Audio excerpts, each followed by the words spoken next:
కొంచెం పొలంలో ఆ ముగింపు టైంకి వారిని పెట్టుకున్నట్లుగా మనం చూస్తాం. అయితే 9 గంటలకు వచ్చిన వాళ్ళందరికీ చెప్పాడు, ఒక్కొక్కరు నేను ఒక్కొక్క దేనారం ఇస్తాను, ఒక దేనారం అనుకుంటున్నాను ఇస్తాను అన్నాడు. ఇప్పుడు అందరూ జీతం తీసుకుంటున్నారు. 5 దాటిపోయింది. 9 గంటలకు వచ్చిన వాళ్ళు ఒక దేనారం తీసుకున్నారు, వాళ్ళు ఒప్పుకున్నారు కదా. తర్వాత 12 గంటలకు వచ్చిన వాళ్ళు ఒకటే తీసుకున్నారు. తర్వాత 2 గంటలకు అనుకుంటున్నారు, అప్పుడు కూడా వాళ్ళు ఒకటే తీసుకున్నారు. 5 గంటలకు వచ్చిన వాళ్ళు కూడా ఒక దేనారం ఇచ్చాడు. మనకి ఎలా ఏం కలుగుతుంది చెప్పండి? మనకి 9 గంటలకు వచ్చినోడు నాకు ఒక దేనారం ఇస్తావా? 5 గంటలకు వచ్చినోడికి 5 నిమిషాల ముందు వచ్చినోడికి కూడా ఒక దేనారం ఇస్తావా? అప్పుడు అక్కడ ఒక మాట అంటాడు, ఏమో తెలుసా, నీ దేనారం నీకు ఇచ్చాను కదా, మిగతాది నా ఇష్టం. నేను మంచివాడిని అయినందుకు మీకు కడుపు మంట. వాళ్ళకి నేను ఇద్దాం అనుకున్నాను, ఇచ్చాను. ఈ మాట చదువుతున్నప్పుడు నాకేం అర్థమైందంటే, ఒక స్థాయి ఇవ్వాలన్నా దేవుడు ఇవ్వాలి. తర్వాత రెండోది మనం చూస్తే, ఒక ఆశీర్వాదాన్ని ఇవ్వాలన్నా కూడా అది దేవుడే ఇవ్వాలి. నీవు వచ్చేవు కదా అని చెప్పి ఆయన ఇవ్వడు. ఆయన కనికరం ఎవరి మీద ఉంటే వారికి ఇస్తాడు. ఎందుకంటే మీలో చాలా మందికి ఆలోచన ఉందేమో, నేను కష్టపడుతున్నాను నాకే దేవుడు ప్రతిఫలం ఇస్తాడు, నేను చాలా గొప్ప, దేవుడు నాకు ప్రతిఫలం ఇస్తాడని. దయచేసి అలాంటి మనసు ఉంటే తీసేసుకోండి. అలాంటి మనసు మీరుంటే చాలా బాధపడతారు. దేవుని కనికరాన్ని మనం కోరుకోవాలి. 3వ మాట అక్కడ మనం చూస్తే గనుక ఆరోగ్యం. కొరింథీయులకు రాసిన 2వ పత్రిక 12వ అధ్యాయము 7 నుండి 9 వచనాలు మనందరికి తెలిసిన మాట ఇది. దైవజనుడైన పౌలు ఆయన కలిగిన బలహీనతను బట్టి బాధపడుతున్నప్పుడు దేవుని దగ్గర ప్రార్థన చేసుకున్నాడు 3 సార్లు. దేవా, నాకు అనారోగ్యం వచ్చింది, తగ్గించు, నన్ను స్వస్థపరచు అని 3 సార్లు ప్రార్థన చేశాడట. 3 సార్లు దేవుడు ప్రార్థన విని ఆయన ఇచ్చిన జవాబు ఏంటో తెలుసా? నీకు నేను రోగం తగ్గించను కానీ నా కృప నీకు చాలు. నీ బలహీనత యందు నాకు శక్తి సంపూర్ణం. నీవెప్పుడు బలహీనుడు అప్పుడే, పౌలు అన్నాడు, ఏమన్నా తెలుసు, నేను ఎప్పుడు బలహీనుడును అప్పుడే బలవంతుడు. పౌలు ఆరోగ్యం కొరకు ప్రార్థన చేస్తున్నప్పుడు దేవుడు చెప్పిన మాట, నీకు ఆరోగ్యం ఇవ్వను. తెలుసా, దేవుడిలో ఉన్న 2వ కోణం ఎప్పుడైనా ఆలోచిస్తాం మనం. మీరు ఎవరు బాధపడద్దు. కార్యాలు జరిగినా మితిమీరిన సంతోషం వద్దు, కార్యాలు జరగకపోయినా బాధ వద్దు. దానికోసం కాదు ప్రభు మనల్ని వెంబడిస్తుంది. ఇచ్చినా దేవునికి ఒక చిత్తం ఉంది, ఈకపోయినా కూడా దేవునికి ఒక చిత్తం ఉంది. ఒక స్థాయి ఇచ్చినా దేవునికి ఒక చిత్తం ఉంది, ఈకపోయినా ఒక చిత్తం ఉంది. ఆశీర్వదించినా ఒక చిత్తం ఉంది దేవునికి మన పట్ల, ఆశీర్వదించకపోయినా ఒక చిత్తం ఉంది. ఆరోగ్యం ఇచ్చినా దేవునికి ఒక చిత్తం ఉంది, ఈయకపోయినా కూడా దేవునికి ఒక చిత్తం ఉంది. దీన్ని బట్టి కనుక యేసయ్యను మిమ్మల్ని వెంబడిస్తే జరగవచ్చు, జరగకపోవచ్చు. ఒకవేళ జరగలేదని మీరు బాధపడుతున్నట్లయితే ప్రభుతో ఎక్కువ కాలం మీరు నడవలేరు. అది ఎవరు ఇస్తారో తెలిసే ప్రభు ఇస్తారు. అయితే ఏం చేయాలి? మనం చేసేది ఏం లేదు. చూడండి, ఆ కనాను స్త్రీ ఆ యేసు ప్రభు దగ్గరికి వచ్చి ఏమంది? అయ్యా, నా కుమార్తె బాగోలేదు, నన్ను కరుణించమంది. ఒకటే మనం దేవుడిని అడిగేది, ప్రభువా నన్ను కరుణించు. ఉదయకాల సమయంలో 3:30-4 సమయానికి నేను ఈ వాక్యం చదువుతున్నప్పుడు నేను ఎవరిని కరుణించుదునో వారిని కరుణించుదును, నేను ఎవరిని కఠినపరచుదునో వారిని కఠినపరచుదునో చదువుతున్నప్పుడు నా హృదయం విరిగిపోయింది. నేను ప్రభు సన్నిధిలో మోకరించి ఒకే ప్రార్థన చేసుకున్నాను, ప్రభువా నన్ను కరుణించు, నీ కనికరం నా మీద ఉంచు. నా శక్తి, నా యుక్తి, నా బలం, నా సామర్థ్యం, నా శక్తి ఎంత మాత్రం కాదు, నీ కనికరం నా పట్ల ఉంచమని ప్రార్థన చేసుకున్నప్పుడు సానుకూలమైన స్పందన దేవుని దగ్గర నుంచి నేను చూడగలిగాను. ప్రభు నామానికి స్తోత్రం కలుగును గాక. హల్లెలూయా. కనుక గమనించండి, మీరు యూదుల వలె ఉండొద్దు. వాళ్ళు సూచక్రియలు అడుగుతున్నారు, వాళ్ళకి రక్షణ అవసరం లేదు. ప్రభు దగ్గరకు వస్తే చేస్తాడు, చేయకపోతాడు. చేసినా మనమేలికే, చేయకపోయినా మనమేలికే. అది దేవుని చేతుల మీద నిజంగా నీకు పొందుకోవాలని ఆశ ఉంటే కనుక దేవాలను కరుణించమని దేవుని కరుణ అడగండి. రెండవది, గ్రీసు దేశస్థులు సూచక క్రియలు జ్ఞానాన్ని వెతుకుతున్నారంట. ఏం వెతుకుతున్నారు చెప్పండి? ఈ రోజున చాలా భయంకరంగా టెక్నాలజీ పెరిగిపోయింది. ఎంత విపరీతంగా పెరిగిపోయిందంటే, ఒక రైలు బండి వచ్చి గంటకి సుమారు 350 నుండి 400 కిలోమీటర్లు ప్రయాణం చేయగలదు. ఒక విమానం ప్రయాణం చేసినట్టు చేయగలదు, బుల్లెట్ ట్రైన్. ఏఐ టెక్నాలజీ వచ్చింది. ఇప్పుడు నేను ఇక్కడ తెలుగులో మాట్లాడితే అవతల పక్క చైనా వాళ్ళు వింటున్నట్లయితే వాళ్ళకి చైనా భాషలో నా మాట ట్రాన్స్లేట్ చేసేస్తుంది ఆటోమేటిక్ ట్రాన్స్లేటర్. భయంకరమైన టెక్నాలజికల్ నాలెడ్జ్ అనేది, జ్ఞానం అనేది మనుషులకు పెరుగుతూ వచ్చిందండి. మనుషులు ఇదే వెతుకుతున్నారు, ఈ గ్యాడ్జెట్స్లోని, తర్వాత ఈ కంప్యూటర్స్లోని, ఈ యొక్క యంత్రాల్లో ఉన్న జ్ఞానాన్ని వెతుకుతూ మానవుడు తిరుగుతూ ఉన్నాడు. ఈ జ్ఞానం మంచిదే, ఎంతవరకు మనకు అవసరం అంటే ఈ భూమి మీద బ్రతికినంత వరకే మనకు అవసరం. ఈరోజు మీరు గమనించాలి, యేసు ప్రభు దగ్గరికి ఎందుకు వస్తున్నారు? దేవుని జ్ఞానాన్ని కోరుకుందామని వస్తున్నాను, కొత్త కొత్త అంశాలు తెలుసుకుందామని వస్తున్నాను, ఇంకా ఏవేవో నేర్చుకుందామని వస్తున్నాను. మంచిదే. ఎన్ని అంశాలు నీకు తెలిసినా, ఎంత జ్ఞానం నీకు తెలిసినా, అసలైన జ్ఞానం ఒకటి ఉంది, అది రక్షణ జ్ఞానం. ఏ జ్ఞానం చెప్పండి? అది కనుక మనకు తెలియలేదు అనుకోండి, ఉపయోగం ఏంటి? అర్థమవుతుందా? మనకు చాలా పెద్ద పెద్ద వాక్యాలు తెలుసు, చాలా పెద్ద పెద్ద ప్రసంగాలు మనం కలిగి జీవిస్తున్నాం, నేర్చుకుని ఉన్నాం, కానీ రక్షణ జ్ఞానం ఏంటో మనకు తెలియదు. ఆ జ్ఞానం మనకు తెలియనప్పుడు మనకి ఎన్ని వాక్యాలు తెలిసినా మనకు ఉపయోగం లేదు. అందుకే పౌలు అన్నాడు, యూదులు సూచక్రియలు అడుగుతున్నారు, గ్రీసు దేశస్తులు జ్ఞానాన్ని వెతుకుతున్నారు. మేము చేస్తున్న పని ఏంటో తెలుసా? The thing we are doing is proclaiming the resurrection, the crucifixion and resurrection of Jesus. మేము చేస్తున్న పని ఏంటంటే సిలువ వేయబడి తిరిగి పునరుద్ధానుడై లేచిన యేసుక్రీస్తు ప్రభువుని ప్రకటన చేస్తున్నాం. దేవునికి స్తోత్రం కలుగును గాక. గట్టిగా చెప్పండి హల్లెలూయా. ఎందుకు ప్రకటన చేస్తున్నావు తెలుసా? ఆ కిందకి రాస్తూ ఉన్నాడు, క్రీస్తు 24వ వచనాన్ని మనం చూస్తే, ఆయన యూదులకు ఆటంకముగాను అన్యజనులకు వెర్రితనముగా ఉన్నాడు గాని యూదులకేమి గ్రీసు దేశస్థులకేమి పిలువబడిన వారికి క్రీస్తు దేవుని శక్తియు దేవుని జ్ఞానమునై ఉన్నాడు. జాగ్రత్తగా వినండి. ఆశీర్వాదాలు మేలులు పక్కన పెట్టండి కాసేపు, జ్ఞానం అని పేరుతో జరిగే తంతును పక్కన పెట్టండి కొంతసేపు. అసలు ఈ సిలువ వేయబడిన యేసుక్రీస్తు ప్రభు సువార్త వల్ల మనకు వచ్చే లాభం ఏంటి? మొట్టమొదటిగా దేవుని శక్తిని మనం అనుభవిస్తాం. ఏమనుభవిస్తాం చెప్పండి? The power of God. రక్షణ పొందుకు నమ్ము వారందరికీ, యూదులేమి గ్రీసు దేశస్థులేమి, నమ్ము వారందరికీ క్రీస్తు దేవుని శక్తి అయి ఉన్నాడు. ఈ శక్తి ఏం చేస్తుంది? 3 రకాల కార్యాలు చేస్తుంది ఈ శక్తి. మొట్టమొదటిగా ఈ శక్తి దురాత్మల ప్రభావము నుండి, ఈ యొక్క శక్తి దుష్ట శక్తి నుండి మనల్ని విడిపించడానికి ఇష్టపడుతుంది. దుష్ట శక్తి అంటే ఇన్ ద సెన్స్ ఏంటంటే చేతబడులు, దురాత్మ సంబంధమైన క్రియలు, దురాత్మ సంబంధమైన కార్యాల నుండి విడిపిస్తూ ఉంది. చాలా మంది జీవితాల్లో ఈ భయానకమైన పరిస్థితులను ఎదుర్కొంటూ వారు విడుదల పొందలేక చాలా కాలంగా ప్రభుత్వం నడుస్తున్నా కానీ విడుదల లేక బాధపడుతూ ఉన్నారు.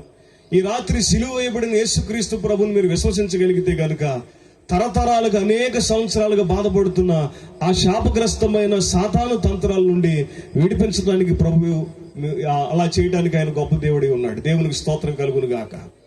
ఈ మాట మీకు చెప్పాలంటే నిర్గమాకాండంలో మనం చూస్తే మోషే ముందు ఒక సవాలు విసిరాడు ఫరో.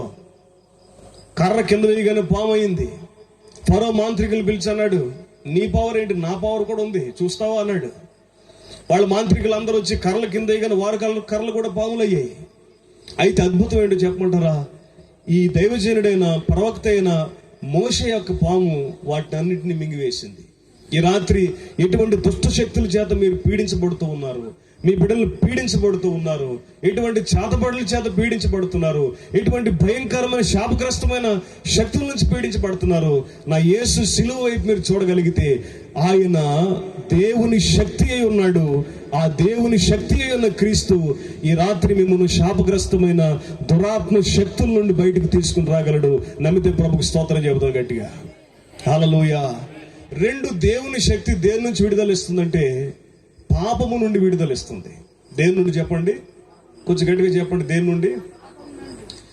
నేను ఏప్రిల్ నెలలో అనుకుంటున్నాను చెన్నై వెళ్ళానండి. 1:30 ఆ టైం అవుతుందేమో అనుకుంటున్నాను, నాకు ఎగ్జాక్ట్ గుర్తులేదు. చెన్నై సెంట్రల్ స్టేషన్కి వెళ్ళడానికి నేను రోడ్డు మీదకి వచ్చాను. ఒక ఆటో వచ్చి ఆగింది. ఎక్కడికి వెళ్తారని అడిగితే నేను చెన్నై స్టేషన్కి వెళ్ళాలి, వస్తారా అన్నాను. వస్తానన్నాడు. ఇంత అమౌంట్ అన్నాడు. సరే ఒప్పుకొని కూర్చున్నాను. ఇంగ్లీష్ చాలా బాగా మాట్లాడుతున్నాడండి ఆటో డ్రైవర్. ఎలా మాట్లాడుతున్నాడంటే ఒక గ్రాడ్యుయేట్లా మాట్లాడుతున్నాడు, ఇంగ్లీష్ ప్రొఫెసర్లా మాట్లాడుతున్నాడు ఇంగ్లీష్. నాకు ఆశ్చర్యం కలిగింది. నేను అడిగా, బ్రదర్ ఇంగ్లీష్లో అడిగాను ఆయన్ని, మీరు బాగా ఇంగ్లీష్ మాట్లాడుతున్నారు, అసలు మీరు ఏం చదువుకున్నారండి అని అడిగితే ఆయన చెప్పిన మాట ఏంటో చెప్పమంటారా? నేను ఎంబీఏ చదివానండి అన్నాడు. మరి ఎంబీఏ చదివి ఆటో తోలుకుంటున్నారేంటి అని అడిగాను ఆయన్ని. ఆయన నేను నా మతాన్ని ఎక్కువ తెలుసుకోవడానికి జాబును వదిలిపెట్టేసి నా మతాన్ని నేర్చుకోవడానికి ఒక చోటకి వెళ్ళానండి, నా గ్రంథాన్ని బాగా పఠించానండి, నా మతాన్ని బాగా తెలుసుకున్నానండి, ఈ మధ్య కాలంలో వచ్చానండి, ఏదో ఒక పని చేసుకోవాలి కాబట్టి నేను ఆటో తోలుకుంటూ మీలాంటి వాళ్ళకి నా మతం కోసం చెప్తున్నానండి అన్నాడు. ఆయన చెప్పిన మాటలు చాలా బాగున్నాయి. అయితే చేతిలో సిగరెట్ ఉంది. నేను వెళ్ళనిచ్చి అన్నాను, బ్రదర్ మీరు చెబుతున్న మాటలు చాలా సెన్స్ అవుతున్నాయి, మీరు బాగా చదువుకున్నారు, వెరీ గుడ్, మీరు మీ మతాన్ని తెలుసుకోవడానికి ఉద్యోగాన్ని కూడా పక్కన పెట్టేసి మీరు కొంతకాలం గడపడానికి వెళ్ళారు, మీ మతాన్ని నేర్చుకున్నారు, మీ గ్రంథం నేర్చుకున్నారు, ఓకే వెరీ గుడ్, నేను దానికి ఏం కాదంటలేదు. అయితే ఈ మతము, ఈ ఆచారాలు మీ బ్రతుకులో ఉన్న పాపాన్ని ఎందుకు తీసివేయలేకపోయినాయి అని అడిగానండి. మీకు ఎన్ని సంవత్సరాలు అన్నాను, ఆయనకి 33 సంవత్సరాలు 34 సంవత్సరాలు చెప్పాడు. చేతిలో సిగరెట్ కాలుస్తున్నారు కదా మీరు, అప్పటికి మనిషి ఎలా ఉన్నాడు నాకు తెలుసు, లోపల మొత్తం సరుకంతా ఖాళీ అయిపోయి ఉంటుంది. మీరు ఎలా ఉన్నారు కదా, ఇప్పటికీ మీ ఒంట్లో ఉన్న ఆర్గాన్స్ అన్ని కూడా డ్యామేజ్ అయిపోయి ఉంటాయి. మీ మతం మిమ్మల్ని ఈ పాపం నుండి బయటికి తీసుకురాలేకపోయిందే, ఈ పాపం మీ ఆరోగ్యాన్ని పోగొడుతుంది. 2 మీకు పెళ్ళయిందా? పెళ్ళి అవ్వలేదు. ఇలాంటి వ్యసనాలుంటే మిమ్మల్ని ఎవరు పెళ్లి చేసుకుంటారు? మీ ఆరోగ్యం పాడైపోతుంది, మీ భవిష్యత్తు పాడైపోయింది. ఈ భయంకరమైన వ్యసనం అనబడిన పాపం ద్వారా మీరు బాధపడుతున్నారు. మీరు మతాన్ని నమ్మారు, మీరు మతాచారాలు చేశారు. నేను నమ్ముతున్న దేవుడు శక్తి కలిగిన దేవుడు. ఆయన నమ్ముకుంటే మీ వ్యసనం నుండి బయటికి తీసుకొస్తాడు, మీ పాపం నుండి బయటికి తీసుకొస్తాడు, మీ బ్రతుకును బాగు చేస్తాడని చెప్పాను. దేవునికి స్తోత్రం చెప్పండి. చాలా మంది ఈ రోజున గొప్పవాళ్ళు చాలా మంది ఉన్నారు, పాపపు బందీఖానలో ఉన్నారు, పాపపు బంధకాల్లో ఉన్నారు, పాపపు ఊబుల్లో దిగిపోతూ ఉన్నారు, భయానకమైన పరిస్థితులు కలిగి జీవిస్తూ ఉన్నారు. యేసు అనబడిన శక్తి కలిగిన దేవుడు ఎటువంటి ఘోరమైన వ్యసనం నుండైనా, ఎటువంటి ఘోరమైన పాపము నుండైనా విడిపించగలగడానికి ఆయన శక్తి కలిగిన వాడు. మొదటిగా ఎటువంటి దుష్ట శక్తుల నుంచి అయినా ఆయన విడిపిస్తాడు. రెండవది, ఎటువంటి పాపము నుండి అయినా విడిపించడానికి యేసు శక్తి కలిగిన వాడు. మూడో మాట జ్ఞాపకం చేసి ముగిస్తాను.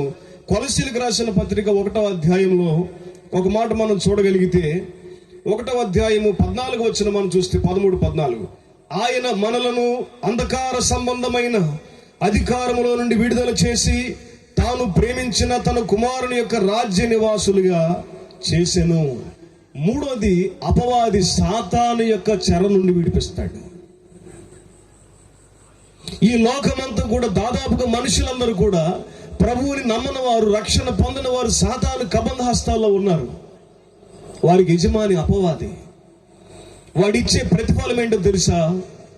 నిత్య నరకం, ఆరని అగ్నిగుండం. భయంకరమైన సాతాను చెరలో ఉండి ఎలాగో బయటికి రావాలో తెలియక మతపరమైన ఆచారాలు చేస్తూ, నియమాలు చేస్తూ, రకరకాల అభ్యాసాలు చేసుకుంటూ ఉన్నారు. కానీ గొప్పవాడనే మాట ఎందుకు చెప్తున్నానంటే, వాడు చాలా భయంకరుడు. అటువంటి క్రూరుడైన వాని చేతి నుండి, దుష్టుడైన సాతాను యొక్క కబంధ హస్తాల నుండి, భయంకరమైన కోరల నుండి విడిపించడానికి యేసు మాత్రమే అర్హుడు, శక్తి కలిగిన వాడు. దేవునికి స్తోత్రం కలుగును గాక. నేను కొన్ని సంవత్సరాల పాటు సాతాను చెరలో ఉన్నానండి. భయానకమైన పరిస్థితుల్లో బ్రతుకుతూ ఉన్నాను. ఎటు వెళదామన్నా ఏదో ఒక శక్తి నన్ను వెనక్కి లాగుతూ ఉండేది. ఏం చేద్దామన్నా ఏదో ఒక శక్తి నన్ను వెనక్కి లాగుతూ ఉండేది. తర్వాత నాకు అర్థమైంది వాడు సాతానని. కొన్ని సంవత్సరాల క్రితం యేసుక్రీస్తు ప్రభుని నేను నా ప్రభువుగా, నా దేవునిగా నేను నా హృదయంలో విశ్వసించి, నా నోటితో ఒప్పుకొని, నా హృదయం అంతటితో ఆయనను సేవించి, స్తుతించి, ప్రకటించినట్లుగా తీర్మానం చేసి ఆయన పాదముల ఆశ్రయాన్ని కోరుకొనగా ప్రభు నన్ను కనికరించారు. ఆ రోజు నాలో ఉన్న ప్రతి విధమైన నన్ను పట్టి బంధించి ఉన్న సాతాను చెర తొలగిపోయింది. శక్తి కలిగిన యేసు నన్ను సాతాను చెరను విడిపించాడు. ఈ రోజున అద్భుతాలు పక్కన పెట్టి ఆలోచించండి, జ్ఞానాన్ని పక్కన పెట్టి ఆలోచించండి. ఈ రోజున సిలువ వేయబడిన యేసుక్రీస్తు ప్రభుని ఎందుకు ప్రకటిస్తున్నావో తెలుసా? ఆయన శక్తి కలిగిన వాడు. ఆయన సాతాను తంత్రముల నుండి, సాతాను చర్యల నుండి మనిషిని విడిపించడానికి శక్తి కలిగిన వాడు. పాపము నుండి విడిపించడానికి శక్తి కలిగిన వాడు. అపవాది నుండి, అపవాది కబంధ హస్తాల నుండి విడిపించడానికి యేసు శక్తి కలిగిన వాడు. అలాంటి శక్తి కలిగిన దేవుని రాత్రి మీరు విశ్వసిస్తారని, విశ్వసించిన మీ జీవితాల్లో ఆయన శక్తి కలిగిన కార్యాలు చూస్తారని ప్రకటిస్తూ ప్రభు ఈ మాటలు మన వెనుకడిలో దీవించి ఫలింపు చేయును గాక. ఆమేన్. ప్రార్థన చేసుకుందాం. తండ్రి, మీకే స్తోత్రాలు, వందనాలు ప్రభువా. మీ సిలువ సువార్త మానవులకి శక్తికరమైన వార్త ప్రభువా. అనేకులు పాపపు చెరలో ఉండి నిజమైన ఆనందాన్ని, యథార్థమైన జీవితాన్ని జీవించలేక బ్రతుకుతున్నారు తండ్రి. యేసు, నీవు ఎటువంటి వ్యసనాల నుండైనా, ఎటువంటి పాపము నుండైనా విడిపించగలగడానికి సర్వశక్తిమంతుడు అయ్యా. ఈ రాత్రికాల సమయంలో ఇక్కడ ప్రాంగణంలో కూర్చున్న వారు ఎవరైనా కానివ్వండి, మైక్ శబ్దం ద్వారా వింటున్న వారు కానివ్వండి, ఎటువంటి పాపపు, శాపపు, అపవాది బంధకాల్లో చిక్కబడి ఉంటే యేసు నామంలో వారికి విడుదల కలుగును కాక. మీ శక్తిని వారి జీవితాల్లోకి పంపించి విడుదల కలిగించండి. జీవితం చాలా గొప్పది ప్రభువా. మీరు ఇచ్చిన రక్షణ చాలా గొప్పది ప్రభువా. వారు నిజముగా మీ ఆనందాన్ని అనుభవించినట్లుగా మీ శక్తి కార్యాలు సోదరుల పట్ల జరిగించండి.